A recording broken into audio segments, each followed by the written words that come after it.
नमस्कार विद्यार्थियों। आज हम कक्षा 12 विषय हिंदी में हमारा जो 70वां काव्य है नींद की ईंट हो तुम दीदी, वही काव्य पढ़ेंगे जिसके कवि है उदय प्रकाश।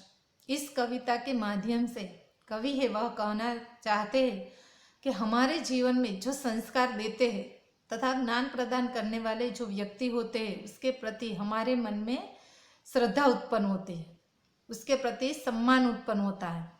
तो यहाँ पर भी जो कविता है वह कविता में बच्चों का जो जीवन निर्माण करने वाली दीदी है उसके प्रति कवि की जो श्रद्धा है वह इस कविता के माध्यम से बताई गई है कि इस कविता में कवि है वह कविता में जो दीदी है वह दीदी कवि के लिए कभी पीपल का वृक्ष बन जाते हैं, कभी दिए की बाती बन जाती है, कभी वह नदी बनकर भी आ जाती है और कभी वह चट्टान की तरह खड़ी भी हो जाती है। तो यहाँ पर हमें जो ज्ञान देने वाले व्यक्ति है उसका क्या महत्व है वही इस कविता के माध्यम से हमारे सामने रखा है। हम पहले कवि परिचय को देख लेते हैं। इसके कवि है उदय प्रकाश, जिसका जन्म 1992 में ईस्वी सन में हुआ था। 8वें दशक के कवि उदय प्रकाश का जन्म मध्य प्रदेश के शहडोल जिले के सीतापुर गांव में हुआ था। वे स्नातक कक्षा तक विज्ञान के छात्र रहे, किंतु बाद में सागर विश्वविद्यालय से हिंदी साहित्य में एमए किया। उन्होंने जवाहरलाल नेहरू विश्वविद्यालय में अध्यापन एवं शोध कार्य किया। कुछ वर्ष दिनमान एवं पूर्व प्रह पत्रिका में संपादक का भी काम किया। समकालीन हिंदी कविता को एक नई पहचान देने वाले युवा कवियों में उदय प्रकाश का नाम प्रमुख है। जीवन और समाज के यथार्थ के प्रति एक गहरी प्रतिबद्धता को झलक उनकी कविताओं में साफ नजर आती है। उनके प्रमुख काव्य संग्रह है सुनो कारीगर, अबूतर कबूतर तथा रात में हारमोनियम। उनके कहानी संग्रह है दरियाई घोड़ा, तिरछी और अंत में प्रार्थना तथा पोल गोमरा का स्कूटर। देश विदेश की अनेक भाषाओं से अनुवाद किए, पटकथा लिखी, सीरियल तथा डॉक्यूमेंट्री फिल्मों का निर्माण आदि। उन्हें भारत भूषण पुरस्कार, ओम प्रकाश सम्मान, श्रीकांत वर्मा स्मृति सम्मान तथा गजानन मुक्तिबोध सम्मान प्राप्त हुआ है।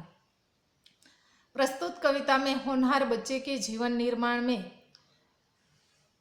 निर्माण की कथा है, जिसके बचपन की दीदी ने संस्कारित किया है और ज्ञानदान दिया है।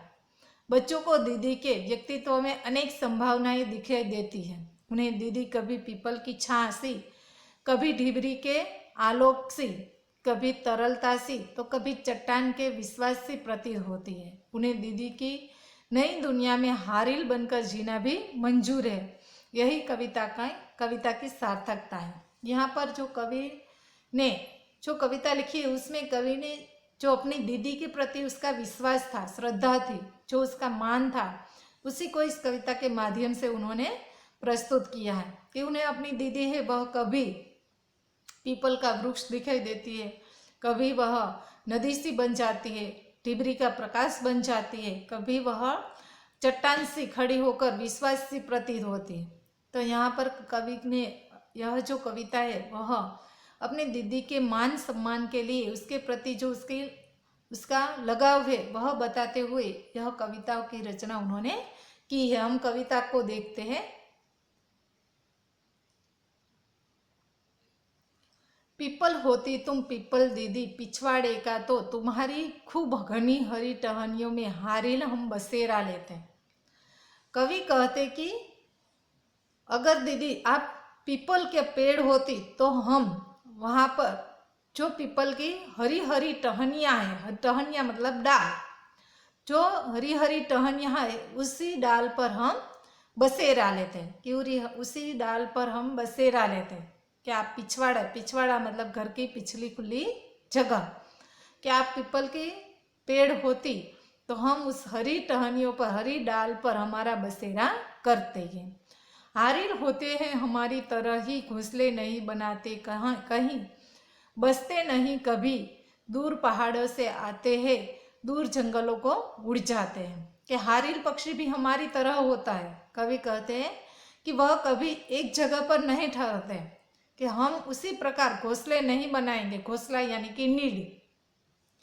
तो हम भी हारिल पक्षी ही है कि जो एक जगह पर नहीं टिकते कि दूर पहाड़ों से हम आते हैं और दूर जंगलों में कहीं उड़ जाते हैं। जंगल यानी कि वन, पहाड़ यानी कि पर्वत। तो हम भी उसी प्रकार बसेरा करते कि जिस प्रकार हारिल पक्षी है वह बसेरा करता है। हारिल यानी कि हरे रंग की छोटी आकार वाली एक चिड़िया जिसे हारिल कहा जाता है। पीपल की छां तुम्हारी तरह ही ठंडी होती है दोपहर, कि जिस प्रकार दोपहर में पीपल की छाया यानी कि छाया, दोपहर यानी कि मध्याह्न, कि जिस प्रकार ठंडी यानी कि शीतल, कि दोपहर के मध्याह्न की जो छाया है वह शीतल होती है, उसी प्रकार आपकी भी प्रस्तुति हमें शीतलता प्रदान करेगी। दोपहर यानी कि मध्याह्न है वह प्रहर का एक भाग है। हमारा जो समय है वह 8 प्रहरों में बटा हुआ है। 4 प्रहर है वह दिन के है और 4 प्रहर रात के। इन दोनों मिलकर 8 प्रहर बनते हैं, जो मैंने यहाँ पर लिखे हुए हैं, आप देख लीजिएगा। तो कवि कहते हैं कि अगर आप पीपल की छां है तो हम भी वहाँ पर आपकी छां में हम बसेरा करते हैं। ढिबरी थी दीदी तुम हमारे बचपन की, आचार का तलछट तेल अपनी कपास की बाती में सोख कर जलती रहे। ढिबरी यानी कि दिया, मिट्टी का दिया के। हमारे बचपन के आचार यानी कि कच्चे आम आदि में मसाला तेल डालकर बनाया जाने वाला स्वादिष्ट खाद्य, जिसे आचार कहा जाता है। तलछट यानी कि आचार के बर्तन में नीचे इकट्ठा हुआ तेल, उसे तलछट कहा जाता है। तो यहाँ पर कवि कहते हैं कि अगर आप ढिबरी है मतलब दिया है तो दीदी हम भी, कि आपकी जो प्रकाश है उस प्रकाश में हमें ज्ञान मिलता है, कि जिस प्रकार कि आप आचार का तेल को सोख कर जलती रही है, तो हम भी कि उसी प्रकार आपसे हम प्रकाश है वह लेते रहे, कि आपसे हम ज्ञान है वह अभावों में, कि आप अभावों में भी जिस प्रकार प्रकाश देती रही, उसी प्रकार तलछट तेल आचार कि यह सब अभाव की बात बताते हैं। तो जिन अभावों में आप चलती रही है उसी प्रकार हम भी उसमें हमें जो प्रकाश मिला है उस प्रकार कवि यहाँ पर उसको अपने प्रति मतलब कि दीदी के प्रति उसका जो लगाव है वह देखने को मिलता है। हमने सीखे थे पहल अक्षर और अनुभव से भरे किस्से, तुम्हारी उजली सांस से स्पर्श। हमने सीखे थे पहल अक्षर, कि आपने हमें पहला जो अक्षर है वह आपने ही सिखाया था। अनुभव से भरे किस्से, तुम्हारी उजली सांस से, मतलब कि आपने अपने मुंह से अपने अनुभव के किस्से है वह हमें सुनाए थे। तो इस प्रकार कवि को अपनी दीदी है वह बहुत याद आती है। चलती रही तुम्हारा धुआं सोखती रही, घर की गूंगी दीवार है, छप्पर के तिनके धुंधले होते गए। क्या आप उसी तेल में जलती रही, कि ऐसी परिस्थिति थी, कठिनाइयाँ थी, फिर भी इन मुश्किलों में भी आप रोशनी है वह देती रहती है, आप जलती रहती है। कि तुम्हारी धुआं सोखती रही, घर की गूंगी यानी कि मौन दीवारें है वह धुआं है वह सोखती रहती है। कि छप्पर यानी कि जो घास फूस से बनाई गई घर की छत, उसे छप्पर कहा जाता है। कि तो यह उसके तिनके है वह धुंधले होते गए, मतलब कि वह धीरे धीरे वह धुंधले होते, मतलब कि साफ दिखाई न दे उसे धुंधला कहा जाता है। कि तो इस प्रकार कवि है वह कहते हैं कि आपने जो प्रकाश फैलाया, कि वह जो ज्ञान दान दिया, धुंधले प्रकाश में भी आप हमें और भी ज्ञान है वह देती रहे, और तुम्हारी थोड़ी सी कठिन रोशनी में हम बड़े होते रहे। क्या आपने यह जो रोशनी दी मुश्किल थी, हाँ कि मुश्किल था, पर वह उन कठिन रोशनी में भी आप हमें प्रकाश है वह देती रहती है। नदी होती तो हम मछलियां होकर किसी चमकदार लहर की उछाह में छुपते, कभी कभी बूंदे लेते सीपी बन किनारों पर चमकते हैं।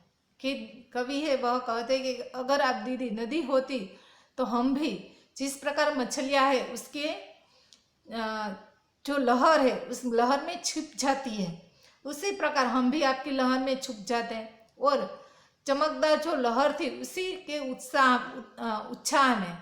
उसी के उत्साह में हम छुपते और कभी कभी बूंदे लेते कि और बारिश की बूंद है वह अपने में समाते और सिपी बन जाते और सिपी बनकर हम सिपी में लेकर वह बूंदे है वह मोती बन जाते और मोती बनकर हम किनारों पर चमकते।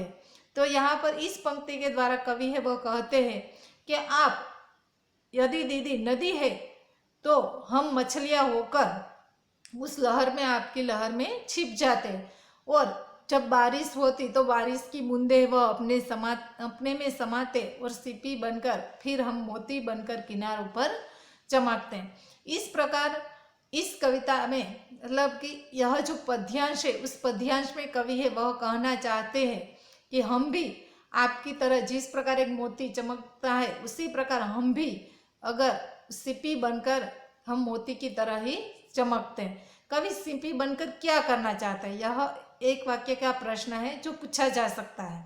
तो कवि सिपी बनकर क्या करना चाहते हैं, तो जो बूंद है जल की बूंदे है वह अपने में लेना चाहते हैं और फिर मोती बनकर चमकना चाहते हैं। यहाँ पर मैंने कुछ विरुद्धार्थी शब्द भी लिखे जैसे कि चमकदार, तो उसका विरुद्धार्थी क्या होता है, निस्तेज। मछली यानी कि मीन, यह उसका समानार्थी शब्द है। उत्साह यानी कि उत्साह। किनारा यानी कि तट। सिपी यानी कि सिप, जो समुद्र किनारे है उस समुद्र दरियाई किनारे वह पाई जाती है। लहर यानी कि तरंग। नदी यानी कि सरिता, यह सब उसके पर्यायवाची शब्द है। तो इस प्रकार कवि के जीवन में दीदी का क्या महत्व है वह यहाँ पर बताया हुआ है। विद्यार्थिनी मित्रों, यहाँ तक का जो पद्य है वह कविता है वह हमने देखी है। इसके बाकी के आगे की जो कहानी है वह हमारा जो अगला भाग होगा उस अगले भाग में हम देखेंगे।